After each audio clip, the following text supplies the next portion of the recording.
Hi, and welcome to Ask a CFO, the podcast series that shines a light on the different paths taken to become Chief Financial Officer and showcases the personal stories of those that have made the journey.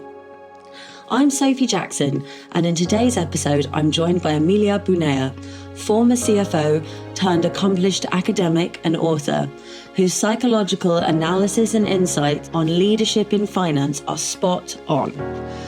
We'll be together discussing some of the perspectives from Emilia's new book, Leadership for the CFO, which was released in November 2025 and is a must-read for CFOs, aspiring finance executives, and anyone looking to a career in finance.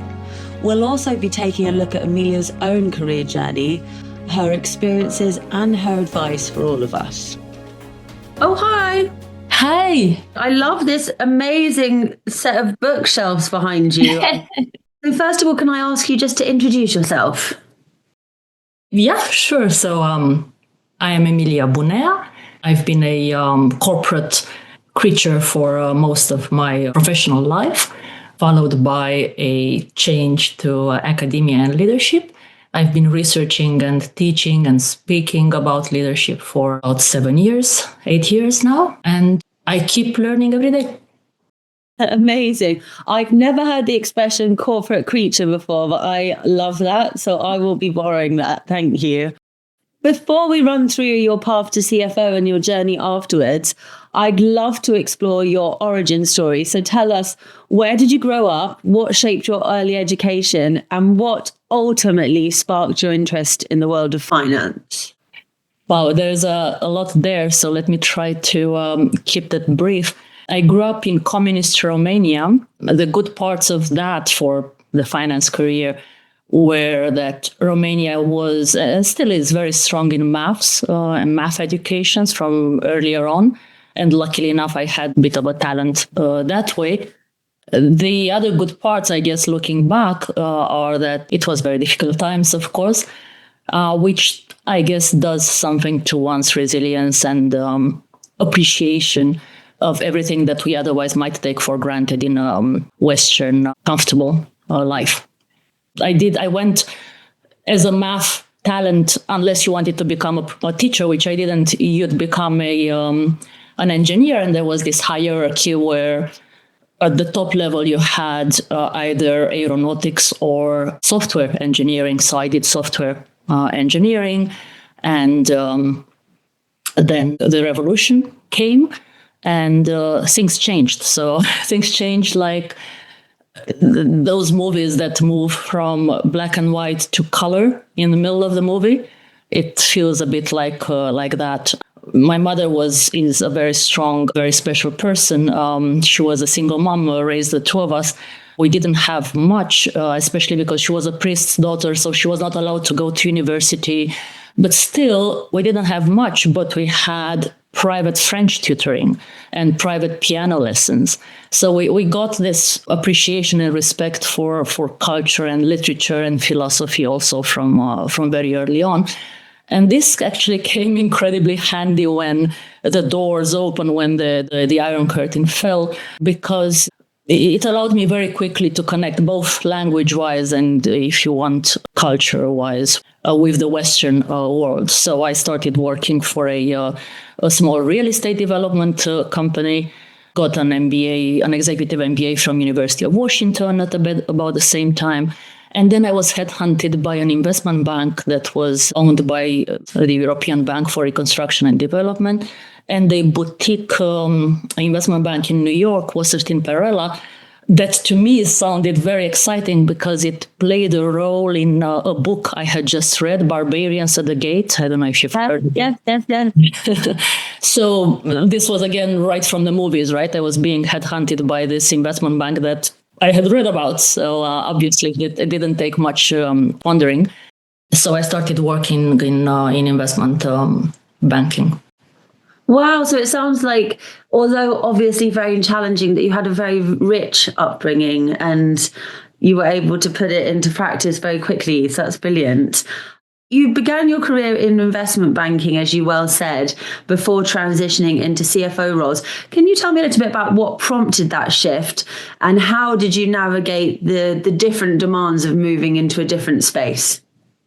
Yeah, so it seemed like it was a natural step at the time. First, because the investments bit was rather slow. This was the late 1990s. Russia had just defaulted, so everything, the phones went silent on everything related to the higher risk markets. We were not even an emerging market at the same time, just below. So things were slow, and at the same time, the EBRD had this minority stake in the in this insurance company, and I guess not that they put it like that. I'm only later did I realize that they probably wanted their woman in this case, at the finance controls there. So that's how I was offered the CFO job by that company, and I took it. It's interesting because you'd think, I was just not even 30 when the change happened, very young CFO, and you'd think it would have been a big shock, the demands being very different. But actually it wasn't. And I think, after speaking with many CFOs for my book as well, I think it's not a very rare situation where finance executives can actually progress quite a bit in their career, sometimes even as CFOs of, smaller, not necessarily in numbers, but in scope, simpler, if you wish, organizations. And it goes relatively okay without them having to fundamentally change something in how they behave, in how they lead, in what they do. And the shock comes later when complexity grows unexpectedly. So in this first CFO job, I brought with me this, first the investment banking long hours working ethos, but also this sort of impatience with anybody who couldn't keep up, right? So if I had smart people in my teams, I would definitely take their interests to heart and develop them and work with them, and I think inspire them. Some of them still tell me, "You told me that," which is a good sign that I did do something good there. But at the same time, I completely ignored everyone who wasn't like me, as looking back. So I just dismissed them as too slow to keep up, and of course that probably cost me something then, not very much at that time, again, because the market was growing. So, and we had a very good brand as a company. So if I fired someone, I knew they would find good jobs somewhere. It wasn't, a life-destroying decision. And it was also relatively easy to hire new talent. So, there would have been some turnaround and some mistakes there, but they, in the end, didn't cost very much, luckily. That's interesting. And you mentioned there your young age. So you became a CFO, I believe, at the age of 30, or perhaps just before, from what you're saying. I hate to presume that it's a challenge, because I feel like we're always particularly judgmental of women who are young for roles. And sometimes that's self-imposed, sometimes it's imposed externally. I've never been a CFO, but when I was younger, I was always considered too young for my jobs, whatever that means. And I think it's wrong to presume that people struggle. But I'd love to know, what was it like to carry such significant responsibility so early in your career? And were there any challenges that shaped your development during that time? You've just touched on a couple.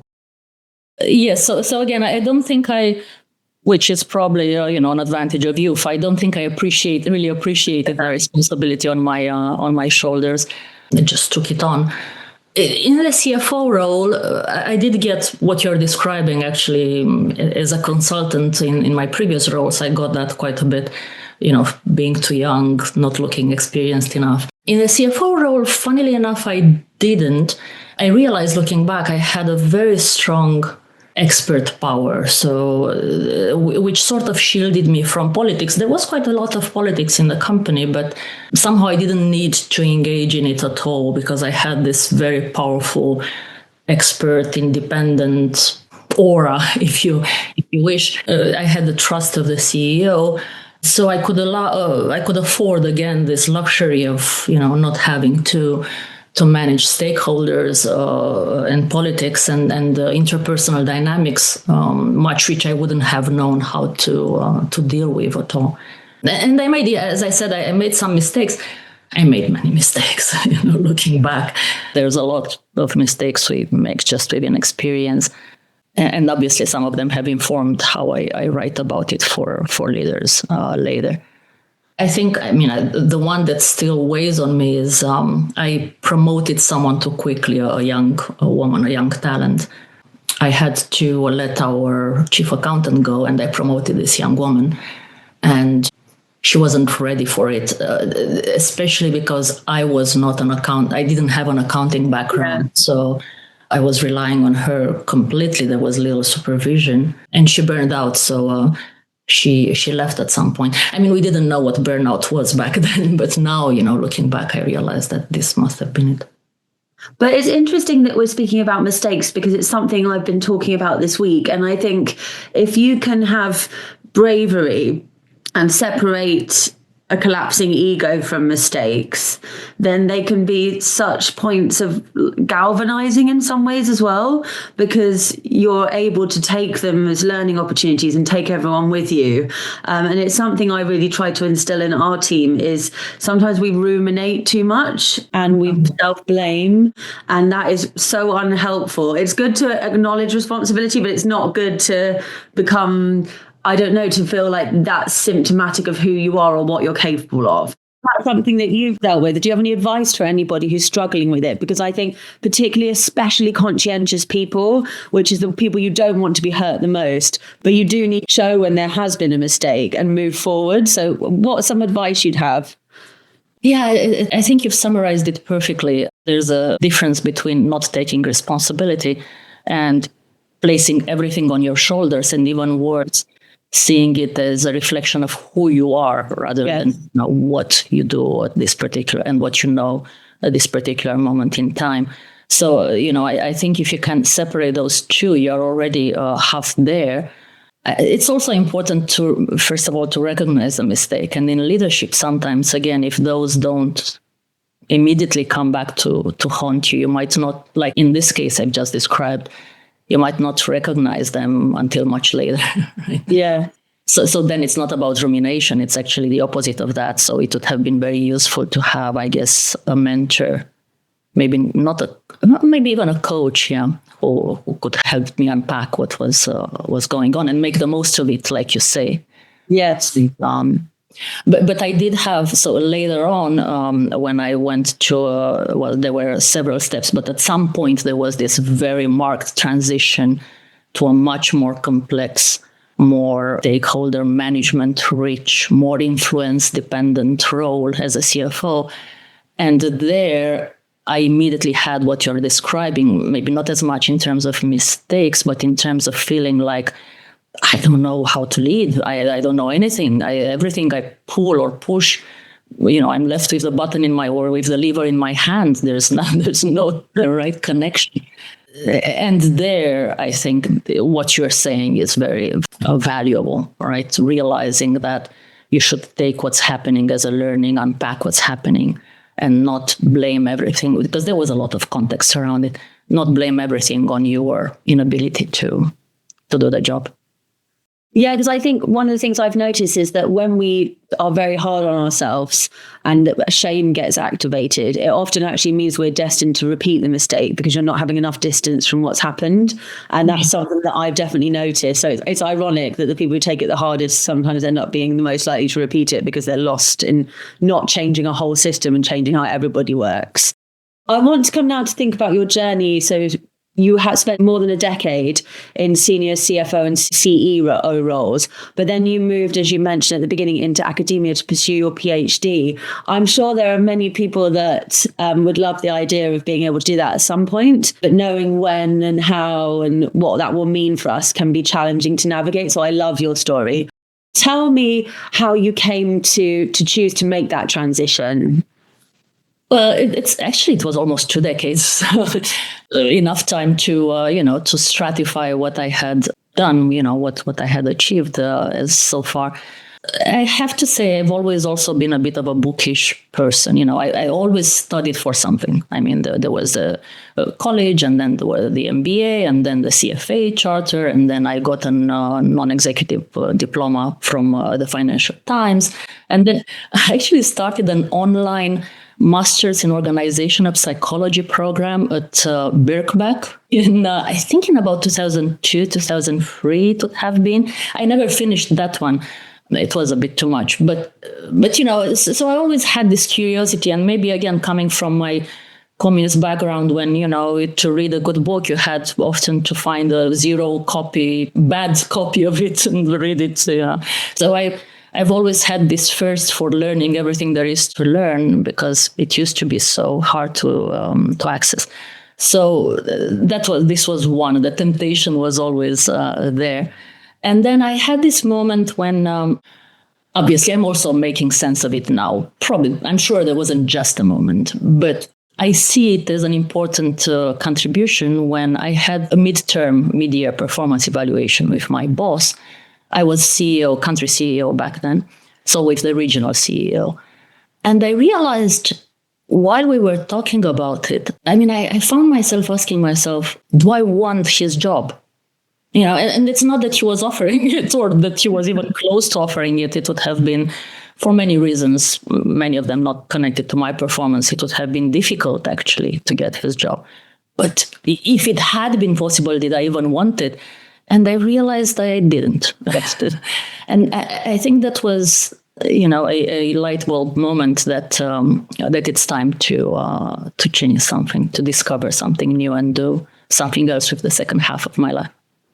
Amazing. And then how we came to know one another is you wrote a book called Leadership for the CFO, which brings together insights that you've derived from speaking with 200 finance professionals. I believe that's correct. Yes. Yeah. So tell me what inspired you to write it. And obviously for our audience, it's very resonant. So what are some of the core messages or aims that you'd like to highlight for our audience from the book? Yeah, so in terms of what inspired me to write it, I think what we've talked about already gives an idea of that, right? My experience with it. So that was part of it. There are several. It's always hard to summarize one's book in a few messages, but I would say, first of all, that particularly for CFOs, and my story exemplifies it, but again, in those, after speaking with so many, I have heard various versions of the same story. In finance, unlike maybe in other areas, such as maybe operations or sales, we can afford, if you wish, to sail on the strength of our experience and expert strengths, power alone, for longer in our career trajectory. So obviously this varies, but sometimes, and for some people, like in my case, you could spend, even be CFO in not one, but two positions, progressing ones, before you reach a level where all of a sudden, politics, influence, stakeholder management, team dynamics, culture, all hit you in the face. And it's a sudden transition. This is the interesting bit. It's not a gradual one. And many have described it like this. There's a CFO I spoke with who described it as the congratulations, you are a relationship manager now moment. Yeah. Which is a shock because we are numbers people and we tend to like deterministic, if difficult, problems to solve. So these fuzzy set problems are much harder to address. So my first message is, if possible, try to get some of the knowledge, such as by reading this book, before they hit you in the face. And my second message, it's more general, not only for CFOs, but again, CFOs, I think, might be particularly susceptible to this fallacy. We tend to have, many of us, this romantic view of leadership, which is, I call it the children's book view of leadership. And I think I may have mentioned before, as if you gave an extraterrestrial who is going to live among us and look like us, you gave them a children's book and said, this is how a city, a town functions. This is the mayor, and this is the policeman, and this is the baker, and here they are going about their business. And it's not wrong, but it's just so oversimplifying and also quite moralizing. So there's a lot in popular leadership literature that sets these very high standards. You have to be all about the team. You have to never think about yourself. You have to have the purest aims and values. And we are humans. So most of the times those standards are going to be, impossible to reach. And that's not good. It's not like it's fine because it makes us stretch for the ideal. It's more like we often give up and they think that's simple. It sets you up for failure. Yeah, exactly. So that's my second message.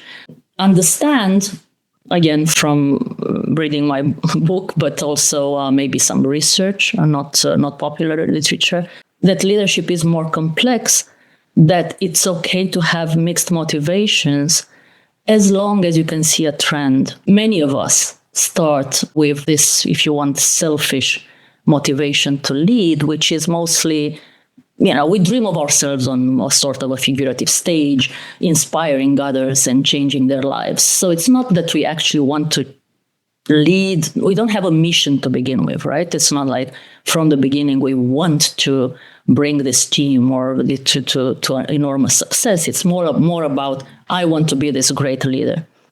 And again, that's normal, especially when you're younger, and especially because of this romantic view of leadership. It's not surprising that it starts that way. What you have to see, and it's a process, it won't happen instantly, to see some progress towards starting to, there's this good spiral where you are getting more attached to your team, to your company, and you're starting to care more about what you can do together. And then your leadership goes from it's about me to it's about us, and then it's about this broader aim, right? This broader mission that we can have, this vision. Amazing. You also mentioned that there's no single universal leadership style. But if we can, what are some of the core qualities or behaviors that consistently show up as defining effective leadership, particularly when we think about the finance functions? Yeah, so maybe very briefly before going there, I should say that obviously I'm in no way original in that everybody says there is no one single leadership style. Everybody understands that you should flex your leadership.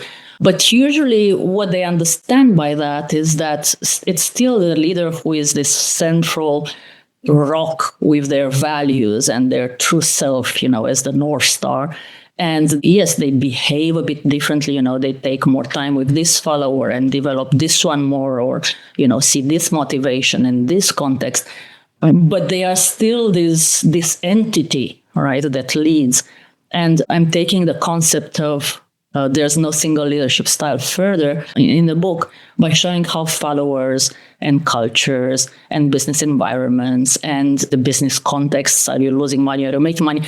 All of that changes leaders too, and we should be aware of that, first of all, and take the best parts out of it. So not confuse authenticity and staying true to yourself, to your values, with stagnation, right? And then with staying the same. So yeah, qualities for a leader. There are qualities that research shows are better for leaders, but we can't do anything about height. Symmetrical facial features, right? Intelligence, actually, up to a certain point, interestingly, there's a curve there. Optimism, this is also universal, and this we can do something about. Yes, optimism, energy, we have about 60% of that's determined from nature and nurture. But then about 40% we can actually manage and cultivate and grow. So, and we should, as leaders. But leadership feeds on energy and optimism, so we have to have a source to continuously replenish that. Then extraversion. I mean, I know there's been quite a bit of popular literature lately on the introvert advantage. There's actually very little support for that. And I'm an introvert myself. I'm sorry for my fellow introverts. Extraversion is a leadership advantage. And the good news is that as an introvert, you can absolutely do it when needed. So this would be maybe more in terms of traits. And then behaviors. In the book, I underline the 16 behaviors that together make what is called transformational leadership.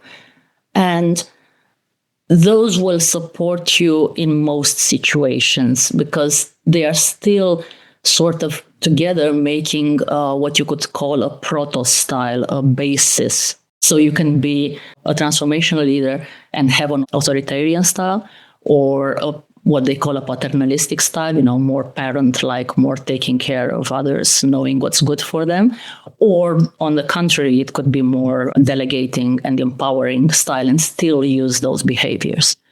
So, I'm not going to go for the 16 behaviors, but I would say probably a few of the most important would be demonstrating values that are aligned with those of your team, your followers.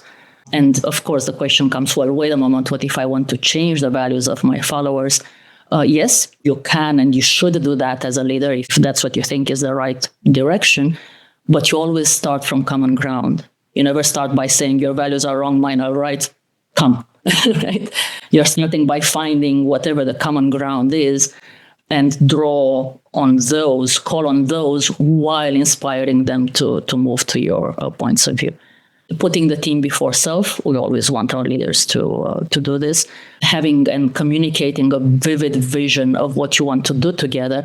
And it's funny, I speak with finance and non-finance middle managers, and I'm asking them, what's your vision for your team? And it's usually a variation of supporting the company vision, which is good, but it's just not vivid, not specific enough. So what do you actually want for this team, both in terms of the what and the how? What is a vision, an image you can paint in your head of how they behave, how they interact, how they are seen by others, what they achieve together in 5 years? Well, maybe 5 years too long nowadays, but 2 years from now. So that's another behavior. Minding the individual beyond the team role, right? Their own specificities, ambitions, development needs. And last, something we tend to forget, challenging them intellectually. So leadership absolutely needs to push others to think differently, to broaden horizon, to open up. Now, one important thing about these behaviors, one important note is they all have to be as perceived by your followers. So this is another counter children book argument. You can't be the anonymous hero, the unknown hero, the one that they had monuments for in the parks. If you do something that's absolutely selfless and the best thing for the team or for the organization, maybe advancing your vision, but nobody else knows about it, it might still be very good, self-sacrificing might still be very good for your organization short term, but it's not getting you followership. And if you don't have followership, you don't have that leverage effect. You don't lead through others. You can't achieve through others, so you fail ultimately. So perception is central in leadership. That's so interesting. You mentioned earlier this moment when you are becoming the relationship manager. And I think particularly for lots of the audience that I've worked with, which is those in treasury that move up, they tend to be more introverted naturally, I'd say, in the treasury function. And so sometimes the interpersonal skills and the communication and presentation may not necessarily have come as naturally to people. But I've seen people with all sorts of styles, more reserved, more bombastic, like everyone be able to thrive if they really want it, and that it can be something you can work on. So I'd love to explore with you the shift that happens as you go up in leadership from technical excellence to really strong interpersonal skills. Why does that happen? I mean, it's fairly obvious, but perhaps we can talk that through more bit by bit, and also think about how can we intentionally build those skills, especially if we're not someone who's naturally, as you say, very extrovert and life and soul of the party. Yeah, it's interesting. Why that happens is actually a question I don't think we've asked ourselves enough.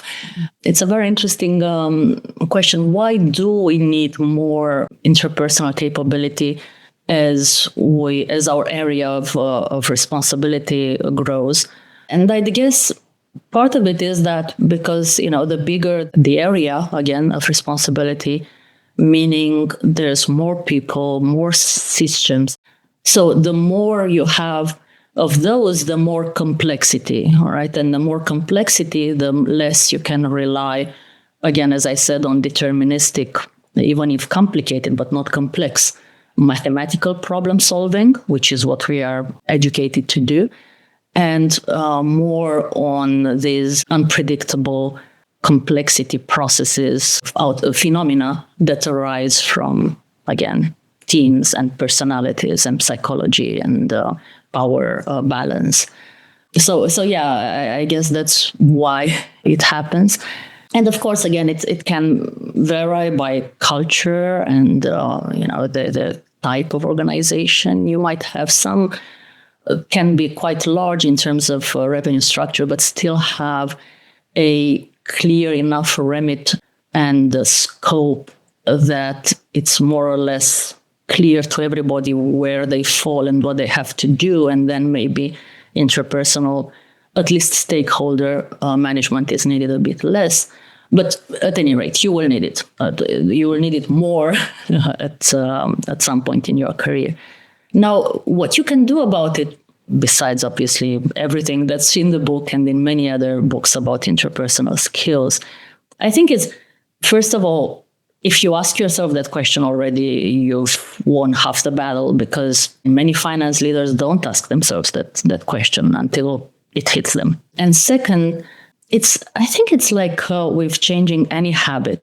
The pattern that gets you to change habits is doing something that making the new habit as easy as possible, which means in our terms that you would all stain from what feels not so uncomfortable first, right? So you don't jump into the deep water from the beginning.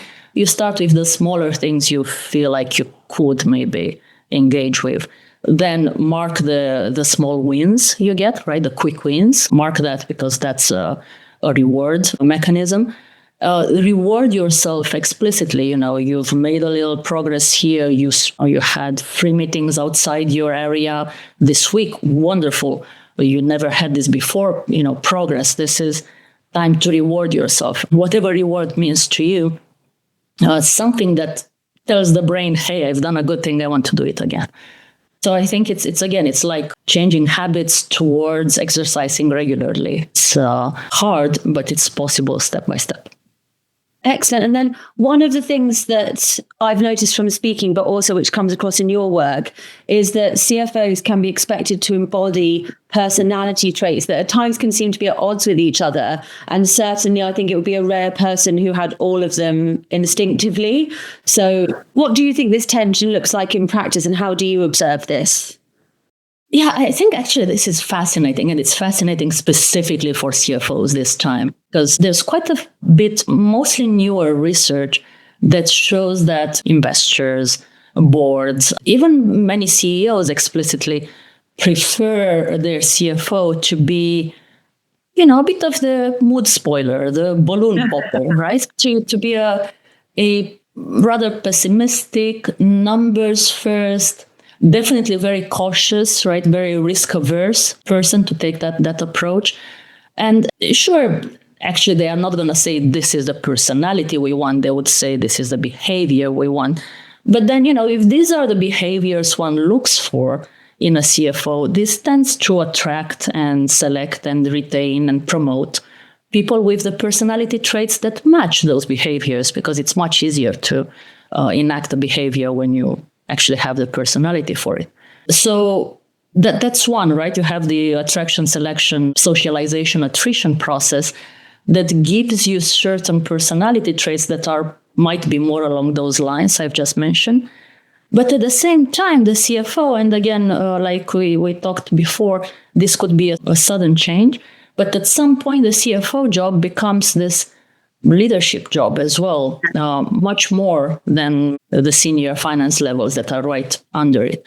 And as I mentioned before, what we want from leaders universally is optimism, to be people first, not numbers first, individuals, to be extroverted, to reach for ambitious goals. Reaching for ambitious goals means risk-taking, right? Yeah. So, and this is not even before considering that as a CFO, you might have your eye on the CEO role, which requires those twice as much. So there's a big contrast there. So, how do you address it? Well, finance managers tend to be more introverted than the average. CFOs don't. CFOs are actually slightly extroverted, according to studies. And this is where the question arises. Are they really? Did they somehow, coming from those finance managers, change personality? Or is it more likely that they are playing an extroversion role? And this is, again, fascinating. It's absolutely possible.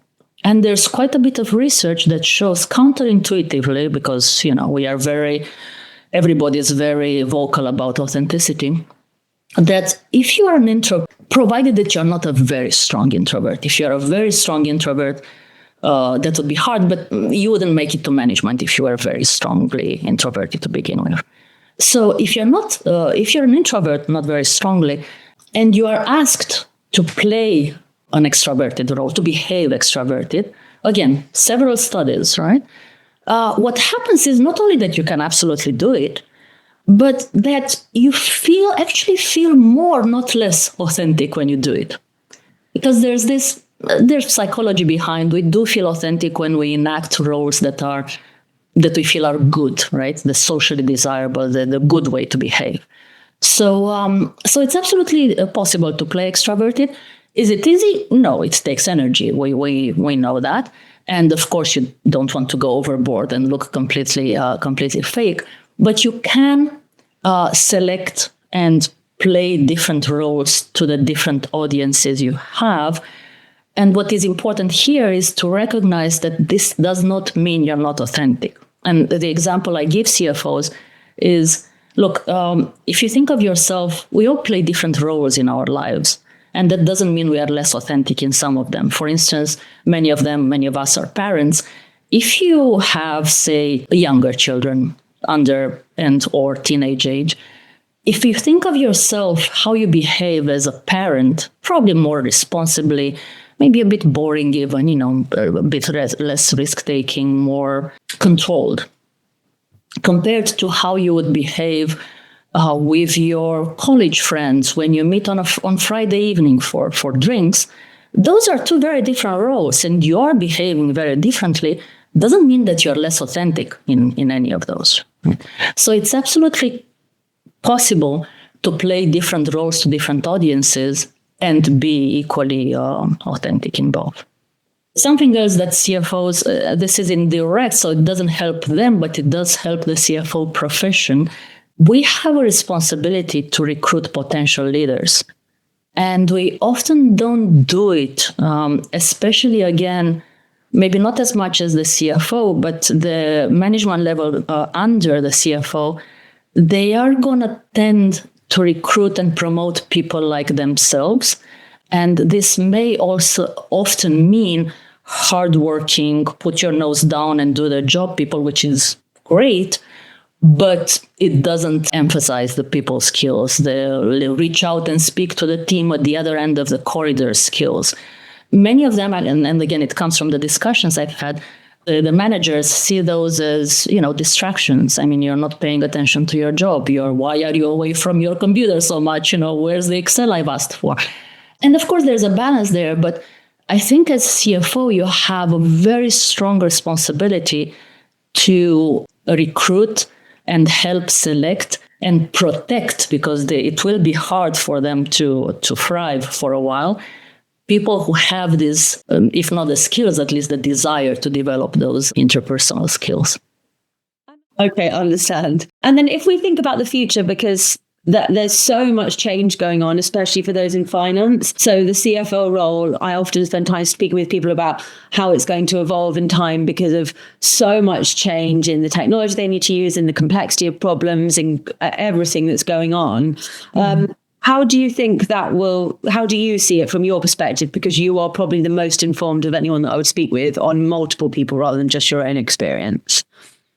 Yeah, I mean, look, I think any prediction that anyone tries to make probably makes us look very silly in a year from now. But there seems to be some convergence in current thinking that, if anything, interpersonal skills and leadership skills will be more needed, right, in a AI technology-dominated future. There's also, I think, a more immediate need for this, if you wish, transition period that I see practically when speaking to CFOs and to other executives, which is that there's an enormous range of difference in speeds of adoption of technology. I'm not going to say AI necessarily, but new technologies. And this difference in speed is, when you speak to the leaders, is very, well, obviously they are not exactly independent, but it doesn't seem to be so much because they don't understand the importance of it, or because they don't have the strategic thinking, right, for the complexities that it involves. What seems to be the case much more often is that they find it very hard to mobilize their whole finance organization towards the change, and they find it hard to find the support in their broader system, right? The top support to enact those changes. And these are both leadership skills, right? Leadership abilities, being able to, stakeholder management, again, influencing others, advancing your agenda, and change leadership within your organization, getting people in the mindset and in the open to adopting these new technologies. So it's a very pro-domo answer. I think leadership is the answer to everything, basically. Amazing. And one of the things that I found interesting that coming to that point is that I've been interviewing a fair few more CFOs who have more humanities backgrounds academically recently.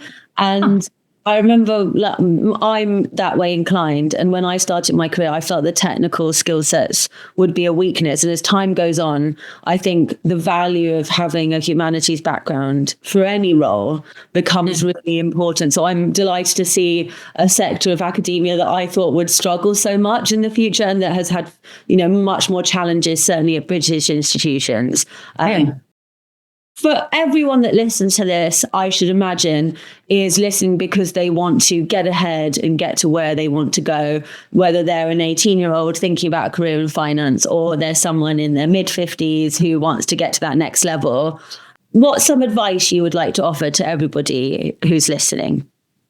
Yeah, it sums up what we've talked about, actually, what you very nicely summarized, which is that, you should make an effort to lead a bit better every day, but not beat yourself up if you fail. Yeah, be kind to ourselves.